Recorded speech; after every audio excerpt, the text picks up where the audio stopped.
Good morning मित्रांनो. तर आज डेली ब्लॉग चॅलेंजमध्ये दिवस दुसरा. तर मित्रांनो, आज मी सखीला घेऊन जाणार आहे, त्यामुळे थोडी तिची क्लिनिंग केली आणि तिला घेतली आणि एक्सप्रेस हायवेवरती गाडी टाकली आणि डायरेक्ट पोचलो ते म्हणजे भाऊजींच्या ऑफिसच्या खाली.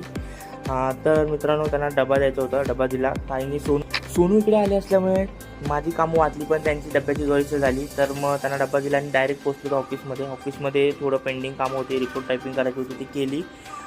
डेन्सिटी चेक करत असताना माझ्या हातातून सुटला हायड्रोमीटर, त्यामुळे मॅमचे 2-3 लेक्चर ऐकले आणि परत लागलो कामाला.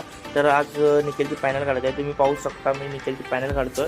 तर अप्रतिम अशी निकेलची पॅनल आली आहे. आता वेळ आली इम्प्युरिटी चेक करायची. ती सोल्युशनची इम्प्युरिटी चेक करायला सॅम्पल नेले आणि मनीष रन करतोय. कामाची सुट्टी झाली आणि लगेच सखीला घेतलं आणि सोबत मनीषला बसवलं आणि निघालो. तितक्यात ताई भेटली. ताईने गावच्या शेंगा दिल्या आणि दादाला मनीषला सोडलं आणि पुढे निघालो. तर सोनूचा कॉल आला आणि बोलली मला माहीमला पिकअप कर. तिला घेतलं आणि आम्ही तिला गेलो डोसा खायला. डोसावाल्याने अप्रतिम असा डोसा बनवलेला. आम्ही चिल्ली डोसा घेतलेला. बिग बॉस बघून आमचा दिवस डे 2 आज इथेच संपला.